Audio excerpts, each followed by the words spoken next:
As daycare centers and schools prepare to reopen, many are enforcing staff to wear masks, but some pediatricians say covering faces can hinder learning progress.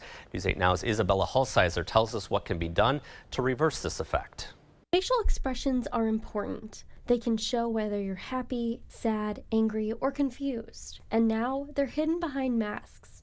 The CDC has strongly recommended wearing masks, but facial expressions and mouth movement play an important role when it comes to childhood development. When an adult's mouth is covered up or most of their face is covered, it may be more challenging for an infant or young child to appreciate what the adult is trying to demonstrate. Right off the bat, infants learn that eyes are above the nose and the nose is above the mouth, and eventually they recognize the features as a whole and associate them with familiar faces, like their parents or caregivers. As babies grow to be 4 to 6 months, they shift their focus to primarily the mouth, and between 6 to 9 months, they begin to understand the meaning of familiar words. We realize that particularly in, say, daycare settings or places where they may be spending time outside the home, they may be encountering an adult who's wearing a mask. Peters says at home this should not be a problem because parents can go without wearing a mask,